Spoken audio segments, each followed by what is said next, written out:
Continue in Genesis. This is Genesis chapter 29, verses 15 through 28, if you want to follow along. And as I was saying to the outdoor group this morning, this is the story of the chosen people, God forming a people. So we think these are going to be exemplary people, but as we see, it's really one of the more dysfunctional families you'd ever want to be a part of, which is maybe encouraging news, right? That in our own inevitable humanness and brokenness that is visible in every family I've ever known, including my own, it's an encouragement for us to take heart, right? That this is not a sign of God's rejection, that God wants to be present in the creatures that we all are. So it's an invitation to be present to the depths of God's love for us, that is not appalled by our humanness at all. And in fact, is in love with our humanness and our own brokenness. And so it's just an encouragement. Don't hide, right? That's when things get worse. It's always the cover-up. You would think we'd know that by now with all the examples. That's where we really get into trouble. Come clean. Oh, okay. Own it. Make reparations where you need to do that, right? Clean it up where you need to clean it up. And know that the chances are you'll need to do that throughout your life, right? And then to be gracious to those close to us when inevitably they need our mercy and forgiveness as well. So I'll have more to say about this in the sermon, but let us listen to this story. The context is Jacob is looking for a wife. It's really important to have a wife if you're going to be the father of a great nation. And he's up with his uncle Laban. They work out an arrangement. So let us listen for the word of God. Then Laban said to Jacob, "Because you are my kinsman, should you therefore serve me for nothing? Tell me, what shall your wages be?" Now Laban had two daughters. The name of the elder was Leah, and the name of the younger was Rachel. Leah's eyes were lovely, and Rachel was graceful and beautiful. Jacob loved Rachel. So he said, "I will serve you 7 years for your younger daughter, Rachel." Laban said, "It's better that I give her to you than I should give her to any other man. Stay with me." So Jacob served 7 years for Rachel, and they seemed to him but a few days because of the love he had for her. Then Jacob said to Laban, "Give me my wife that I may go into her, for my time is completed." So Laban gathered together all the people of the place and made a feast. But in the evening he took his daughter Leah and brought her to Jacob, and he went in to her. Laban gave his maid Zilpah to his daughter Leah to be her maid. When morning came, it was Leah. And Jacob said to Laban, "What is this you have done to me? Did I not serve you with you for Rachel? Why then have you deceived me?" Laban said, "This is not done in our country, giving the younger before the firstborn. Complete the week of this one, and we will give you the other also in return for serving me another 7 years." Jacob did so and completed her week. Then Laban gave him his daughter Rachel as a wife. So you think your family is a little cuckoo. So now we turn to the gospel, which is Matthew chapter 13. and verses 31 through 33, and then 44 through 52. It's just a series of parables from Jesus about the kingdom. He put before them another parable. The kingdom of heaven is like a mustard seed that someone took and sowed in his field. It is the smallest of all the seeds, but when it has grown, it is the greatest of shrubs and becomes a tree, so that the birds of the air come and make nests in its branches. He told them another parable. The kingdom of heaven is like yeast that a woman took and mixed in with 3 measures of flour until all of it was leavened. The kingdom of heaven is like treasure hidden in a field, which someone found and hid. Then in his joy he goes and sells all that he has and buys that field. Again, the kingdom of heaven is like a merchant in search of fine pearls. On finding one pearl of great value, he went and sold all that he had and bought it. Again, the kingdom of heaven is like a net that was thrown into the sea and caught fish of every kind. When it was full, they drew it ashore, sat down, and put the good into baskets, but threw out the bad.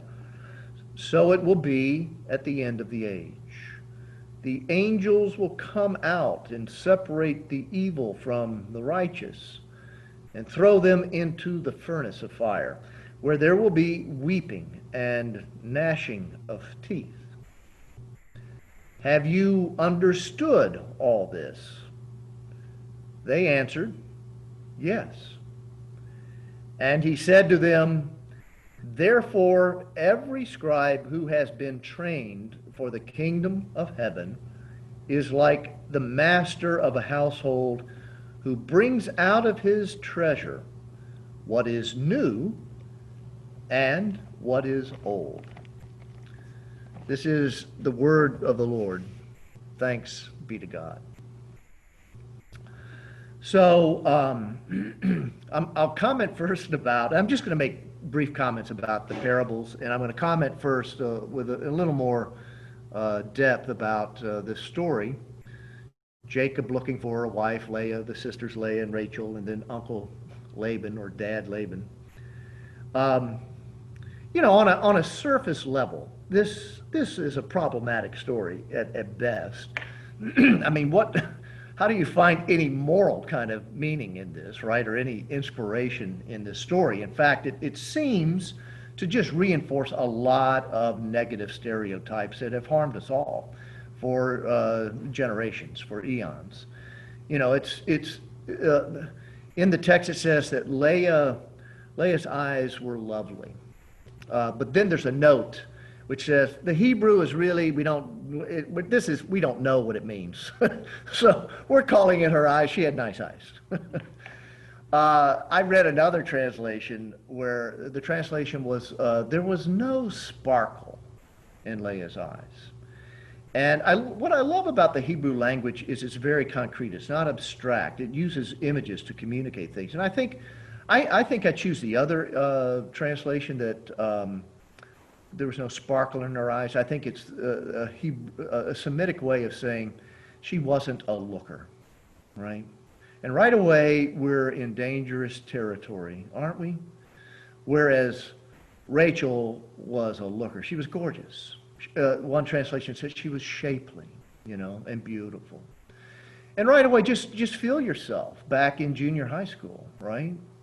And I'm, you know, I was listening to my 6-year-old, Sedona, this week, and she already has this sense among her peers of, you know, who's popular, who's not, who's pretty, who's not, who's cool, who's not, right? It begins early on. And all of us get scarred. All of us get scarred. And, you know, that's why we're such suckers for beauty products, right? Because we've been fed this story, you know. If you're a woman, you're only valuable if you're beautiful, like Rachel.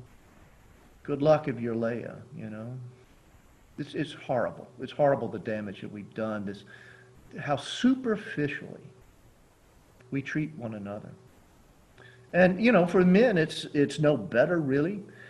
I mean, we have more power, so in that way it's better, but the abusers are abused as well. And the stereotype that's played with the men in this is that men are valued if they get one over another man, right? I mean, just imagine this. Not Leah, Laban, he gets a contract, and you know, I love the exchange. You know, you're a relative, so you know, surely if you work for me, you're going to get some money. What do you want? Well, you know, Rachel for 7 years deal, and then he sneaks Leah into the marriage tent, right, for another 7 years, holding him hostage, right?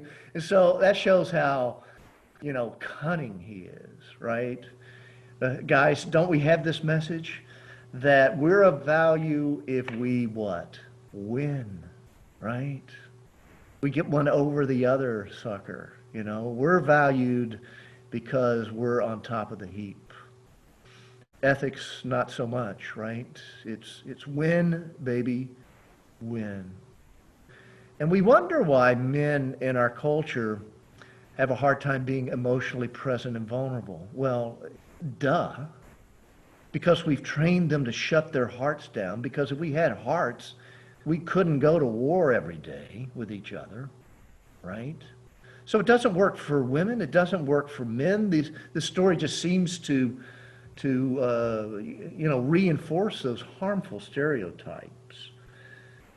So let me suggest another way of reading the story. And the ancients knew this. We've forgotten it. That there is a hidden spiritual meaning in every biblical text. And I've been reading a lot of the mystics. Sometimes they go to such lengths in finding these meanings that I get alienated by it. It's just like, that's not in the story. But as I was reading the story and reflecting on it, I said, I think this story, if it's to have any value, would be interpreted somewhat like this. That Leah represents the life that most of us choose, which is a life just simply lived on a material plane, where there's no real inner depth, no real self-knowledge, no real intention to be deeply present to everything that comes into our lives, including the difficult things. And this is not to be judgmental. It's just to be illustrative for us. That most of us are tempted to fall asleep to the depths of our hearts and souls. Jim Finley, one of my mentors, he says that we're depth deprived, that we're prisoners of the surface of our lives. You know the feeling. You're on a rat race, right? Your days go by and you don't know what happened. And you just feel like you're stuck in this routine, this rut that's no longer life-giving. And the invitation is for us to find a capacity within us to live out of our depths. That's not totally dependent upon the external circumstances of our lives. Now, not to say that they're not important. They are, of course. But the invitation is to go deeper. And Leah just represents a life on that horizontal plane alone. Rachel represents then the beauty, not physical beauty, but the beauty of a life that is lived in the depth dimension. That's lived with this quality of presence. And it's a practice. It's a practice. We all fall asleep, but then part of the practice is to learn more and more to catch us and to come back into presence. And I shared this earlier too. I remember watching a video by Eckhart Tolle many years ago. He was just talking about presence. And he exudes presence. He just is very comfortable with silence and depth. Just being present to whatever's happening. There's quiet spaces in his presentations. It's okay. And he says most of the time, he has a glass of water next to him. He says most of the time, we don't drink a glass of water with much consciousness. We just, slug it down, and we're off somewhere else. He says, let me show you what it's like to drink a sip of water with presence. And he just took the glass slowly off the table, and he looked at it, and he smiled, and he took a sip, and he relished the sip, and then he put his glass down. And you could feel the power of a simple act of presence and awareness in a task as ordinary, or a gift as ordinary as taking a sip of water from your glass. Sisters and brothers, practice being present to whatever the moment invites. Gratitude for this gift of life. So, okay, now all of a sudden the story, if we read it looking for hidden spiritual meaning, it's a reminder to us of the beauty that is available to each one of us if we engage in an intention of being fully aware and present to our lives. And that Jacob represents the perseverance, the desire for this. You got to want it. You've got to want it, because life is hard. It's designed to pull us back into sleep. We don't want to take a look at things which are hard to look at, or to be present to energies that are difficult. And so it takes real intention. And Jacob represents for us the willingness to pay the cost. It's worth any price. It was as if it was only a day or a week. He was more than willing to work for his beloved.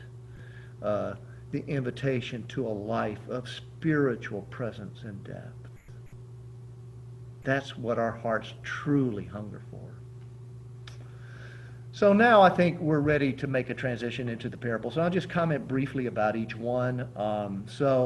Jesus says the kingdom of heaven. And the kingdom of heaven, I am convinced for Jesus, is a quality of awareness that is available to all of us in the present moment. That we can be present to the spiritual dimension of life in every moment. Present to the radiant splendor of God in ourselves, in each one, in each moment. And of course, this is sometimes a difficult practice. But, wow, what a gift if we can achieve that, or be graced into that through our own efforts of fully, experientially,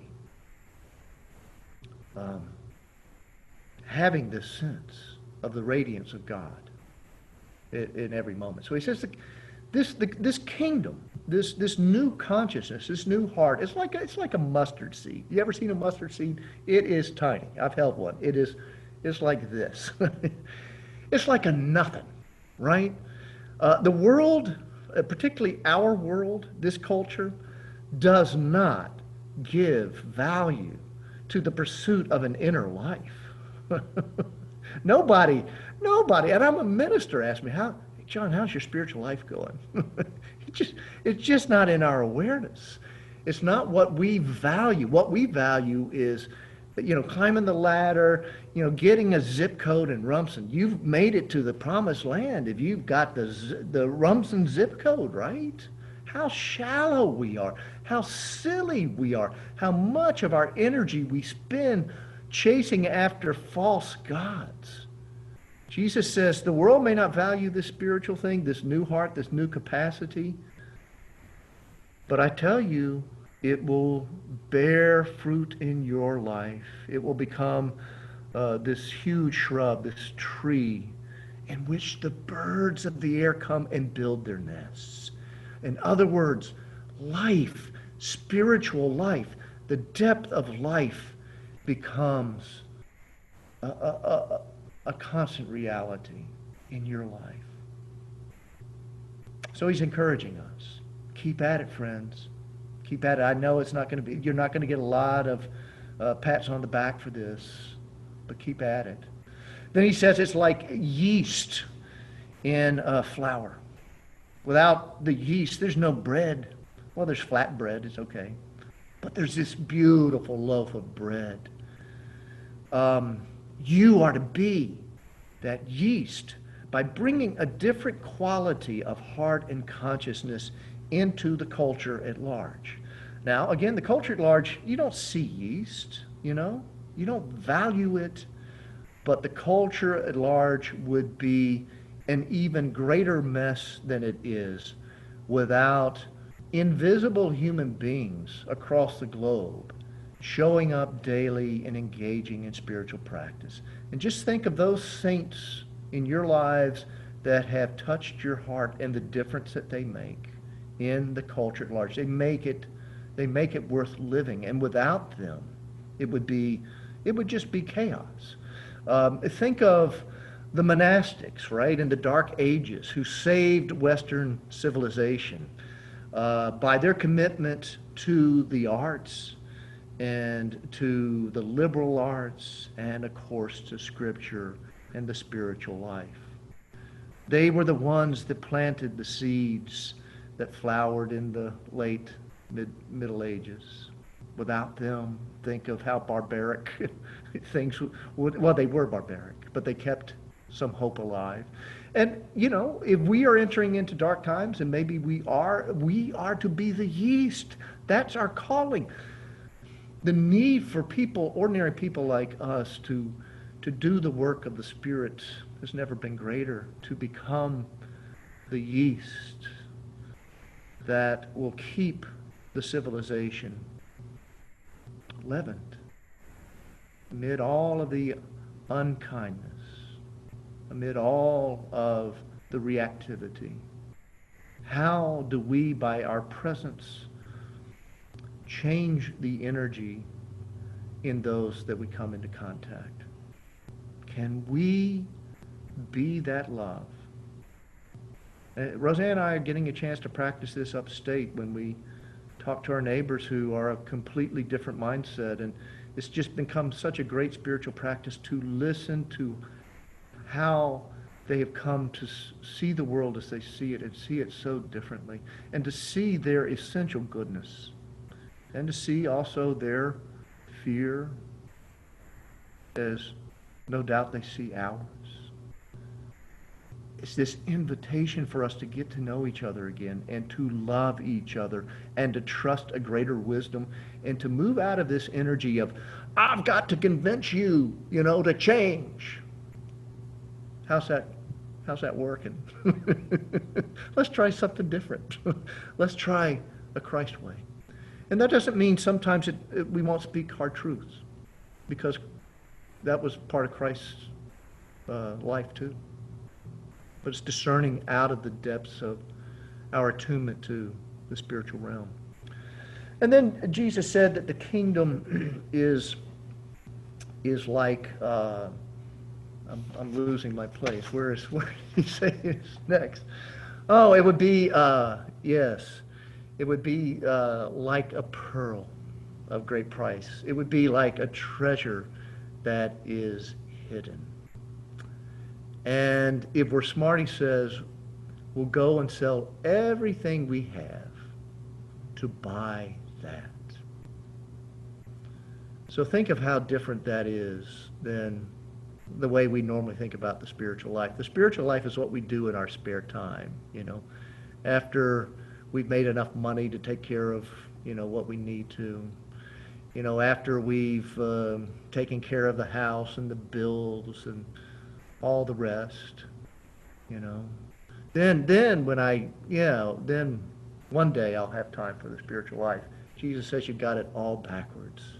Start each day with the work of the heart. If you got that, everything else will fall into place. If you don't have that, it's chaos. Take care of the life of the soul. Make it your first priority. I shared earlier how my mother from day one gave me a love for the kingdom. A love for the life of the Spirit and the life of learning. She said to me, John, you're going to get an education, a liberal arts education, because no one can ever take an education away from you. And I knew all throughout my life I would go to a good liberal arts college, and I did. And I got a great education, not going to college for oh, this is going to be a ticket to, a way of making a lot of money. That the thought never even entered my mind. And then I figured out, oh, I do need to figure out a way to make money. I don't want to poo-poo that. But the idea is, where's your heart? Your heart should be about learning to feed your soul, learning the high arts. Rosanna and I, she's been wanting to see Hamilton for years now. And so last night we have Disney, live stream. Is that what it's called? Something like that? Disney Plus. So we watched Hamilton together. Oh. I was crying, and she was crying, and it just, what a brilliant exploration of human history and the human arts, and not just in a wooden way, but updating it in a provocative and prophetic way for our own place and time. Oh, watch it if you haven't. So just tending to the life of the heart, and then two more, and I'm out. So it's like a net bringing in fish, and you separate as a fisherman the ones that are going to be good to eat and ones that aren't. And of course, what that means is, what are our lives ultimately about? What are they ultimately producing? Are they producing a quality of spirit that will make this world and the lives that we encounter better or not? That's really what it's about. And what it's saying to us collectively is there is a thing such as ultimate accountability and justice. There is. We pretend like there isn't, but there is. Good will out. Truth will out. The heart that is hidden will be revealed for all of us. And don't get me to explain what that means. It just means don't pretend like there is not a spiritual reality. There is. Don't pretend like God can be mocked, because God cannot be. We know from our own conscience when we're in integrity and when we're not. Let us seek to be in deep integrity. And then finally, the kingdom is like a householder bringing out of his storehouse or her storehouse things new and old. And I think this is brilliant, that as we seek to grow the life of the Spirit in us, don't just throw out the tradition that's come before us. There is a treasure trove of our biblical heritage, theological heritage, the mystics that I'm reading, that it takes some work to unpack them. They're challenging, but yet there is true treasure and inspiration from these souls that have taken the spiritual journey with seriousness and playfulness at the same time. We can learn so much and get so much. So let's dig in to our tradition and to other traditions as well. But also know that it's a living tradition. We're not to be fundamentalists, fearfully holding on to the past. We're always supposed to be adding our own unique experience to the tradition, to grow it. Jesus said, those who follow me will do even greater works than I have done. Just as Jesus took the Jewish tradition and gave it his own unique gifts, he wants us to do the same with our tradition. And so it means we should be integrating science with religion and spirituality, integrating psychology and integrating the learnings of the present, dealing with racism in a fresh way, dealing with sexism in a fresh way, dealing with, all of the limitations and blindnesses of the past and the present, and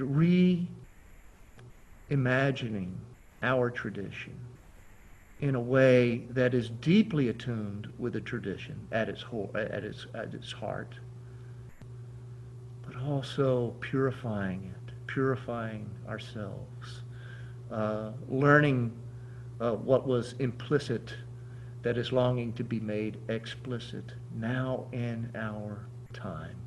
Now in our time of COVID-19. Yeah, there's loss. Yes, there's suffering. And there is also this deep calling for us to bring into this world that we're a part something new, something inspiring, something truly life-giving. So, sisters and brothers, seek first the kingdom, and all the rest will be added unto you. May it be so. Amen.